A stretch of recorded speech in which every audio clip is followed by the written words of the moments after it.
Shaykh rahimahullah, he says, وَأَوْقَاتُ النَّهْيِ خَمْسَةٌ. The prohibited times are 5. So the Imam's going to highlight for us 5 times which are prohibited from prayer. So as rewarding as prayer is, and as encouraged as it is to do, whether it's obligatory prayer or extra prayers, there are times in which you are prohibited from praying. And this is important to understand because this is the nature of the legislation of Islam. There are sunnah fi'liyah, things that you do as sunnah, and sunnah tarkiyah, things which you leave and abandon. Right? So it's a combination of both. So we're going to take these 5 times and then we're going to condense them down into 3 very easy to remember guidelines.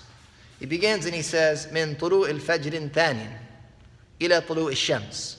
From the start of the second fajr until sunrise. Okay, so he says here, طلوع الفجر الثاني is the beginning of fajr prayer, the adhan time.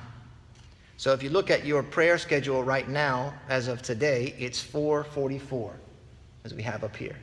So that is the start of the first prohibited time, at 4:44, the time for fajr adhan. Until طلوع الشمس, and that is when the sun rises, the sunrise. And the sunrise begins when the top of the sun, the circle, breaches the horizon. This is the first time. So when the sun rises and the sun just breaches the horizon, from the adhan of fajr to that point is the first prohibited time. He says, وَمِن صَلَاةِ الْعَصْرِ إِلَى الْغُرُوبِ. From Salat al-Asr to sunset.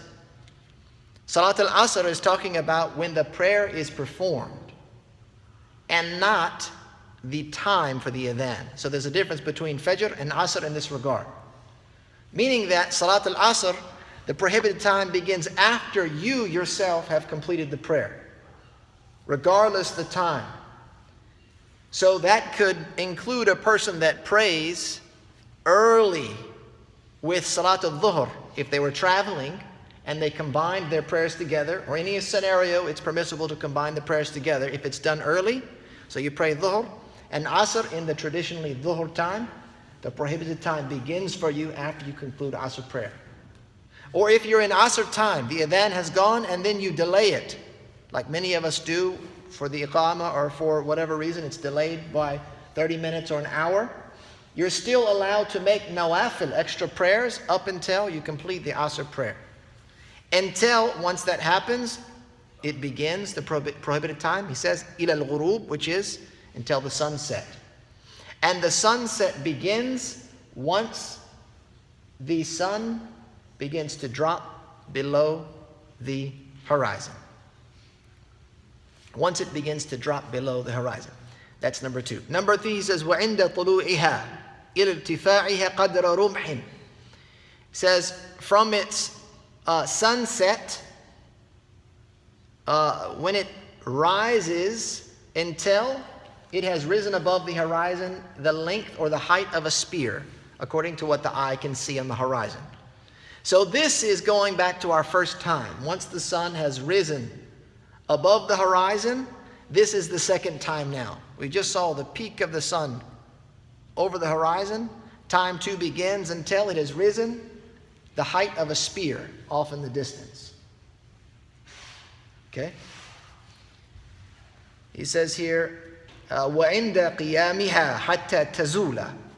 When it has reached its peak, the zenith, until it completes, begins to set.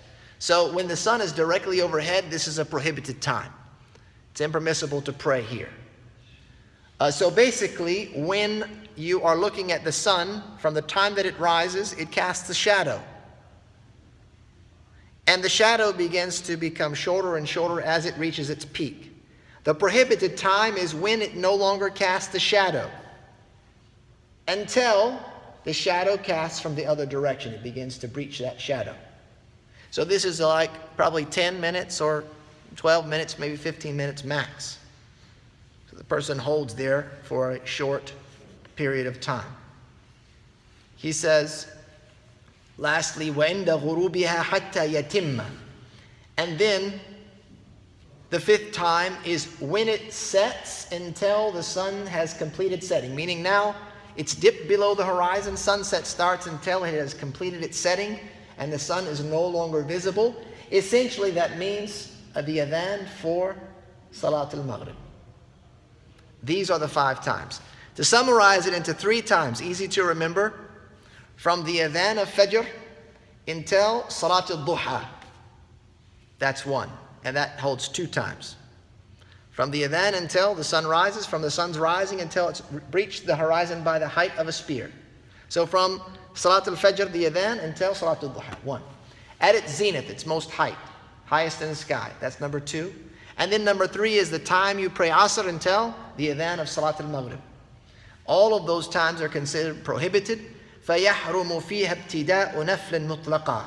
He says it is therefore haram in those times to begin a nafila prayer.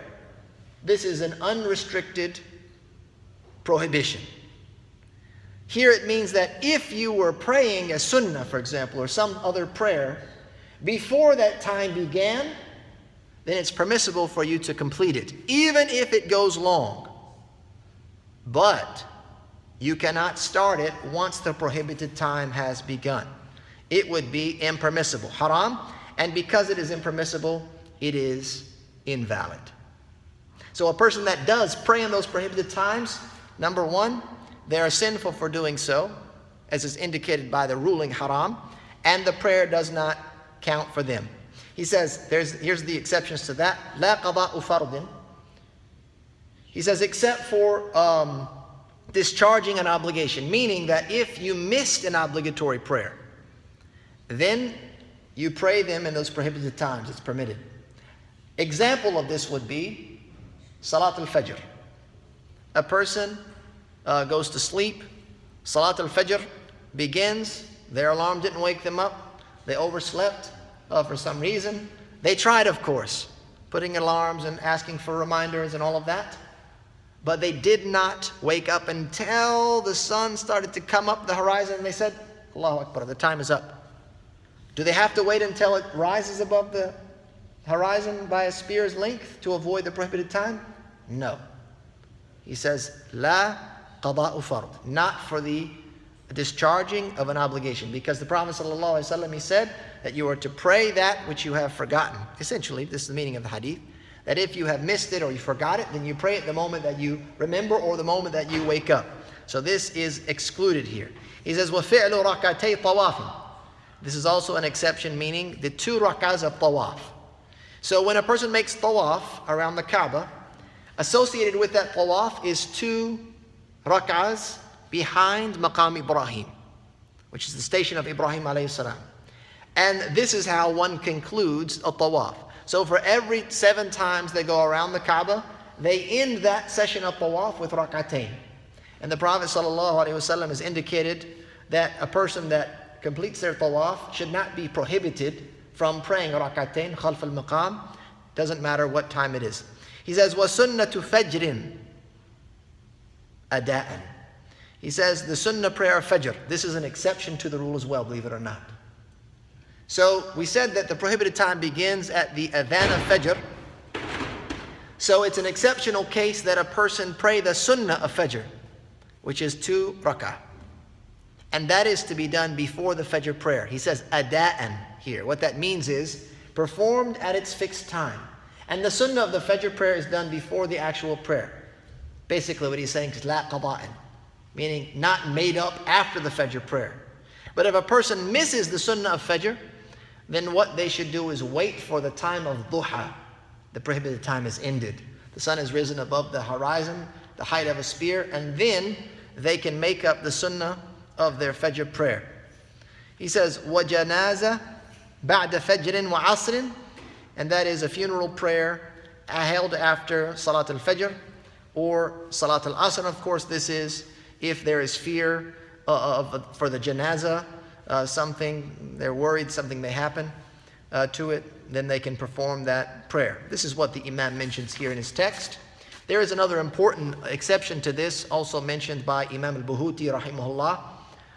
He mentions this, and the Imams of the Madhab, they also mention this in their more expansive works.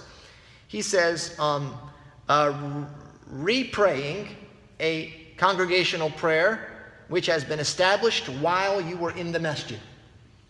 So what that means to you is that if you were in the masjid, for example, and you prayed the obligatory prayer, let's say Salat al-Asr, because after Asr is prohibited time. So let's say you come into the masjid and there's no one here. You don't know when the time is, or is there a jama'ah, or did you miss it, or whatever, and you're all by yourself. You pray Salat al-Asr. And when you finish, you turn around and notice that the imams come in, the congregations come in. Now it's time to pray Asr prayer, the congregational prayer. What do? You join the prayer. You join the congregational prayer. And the Prophet ﷺ, of course, mentioned this in authentic hadith, saying that if there is a prayer that is performed in the congregation after you have already done so, meaning prayed by yourself, then join the congregational prayer so that no one says, I'm not praying, I already prayed.